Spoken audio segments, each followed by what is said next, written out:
कांग्रेस प्रवक्ता एडवोकेट प्रमोद द्विवेदी ने राष्ट्रीय राजमार्गों पर हो रही करोड़ों की अवैध वसूली को लेकर बताया कि ये जनता का शोषण है।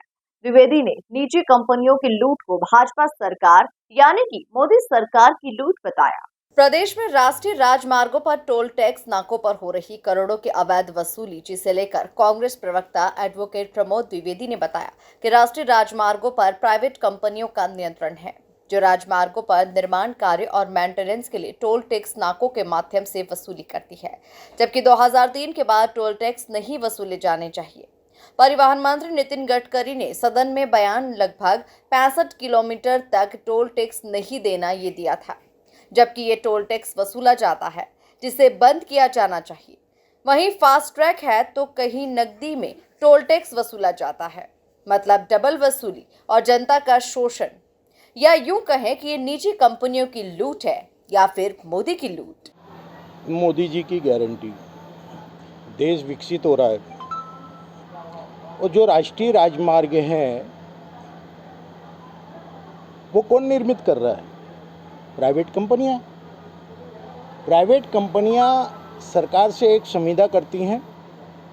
इस संविदा में ये होता है कि वो जो निर्माण लागत लगाएंगी, मेंटेनेंस करेंगी, उसकी वसूली के लिए टोल टैक्स नाके स्थापित होंगे।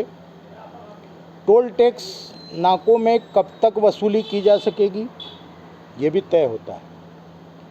किन किन वाहनों से वसूली की जाएगी ये भी तय होता है।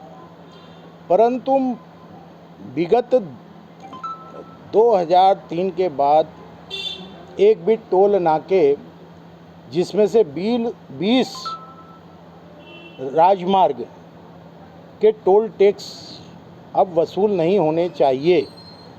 समयावधि समाप्त हो चुकी है। निर्माण लागत से 3 गुना से भी अधिक पैसा संबंधित कंपनियां कमा चुकी हैं।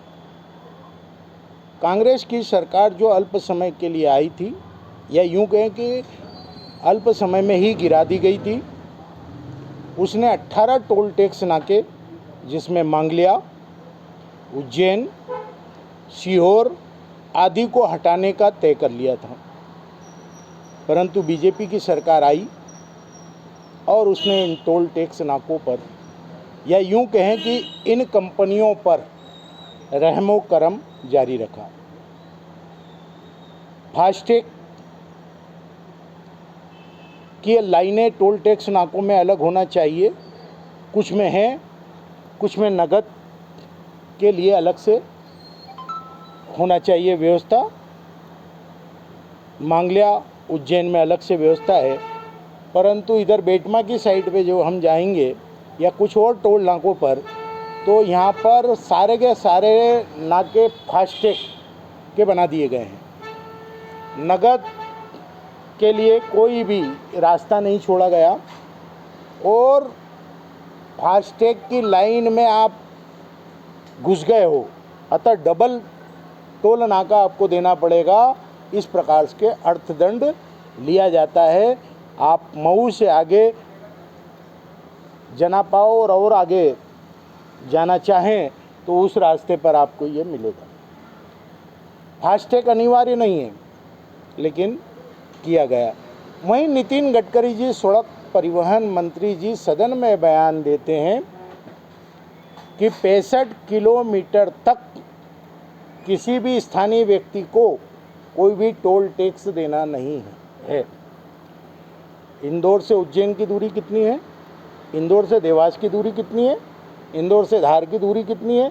इंदौर से ओंकारेश्वर की दूरी कितनी है? इंदौर से अन्य चारों दिशाओं में देखें तो 65 किलोमीटर कहाँ पे टोल लगना चाहिए? क्या आप लोग बता सकते हैं कि टोल नहीं लिया जाता इंदौर के नागरिकों से, या उज्जैन के नागरिकों से, या देवास के नागरिकों से, या अन्य नागरिकों से? 65 किलोमीटर की परिधि के माप को इन टोल टैक्स नाके वालों ने बलाए ताक में रखा।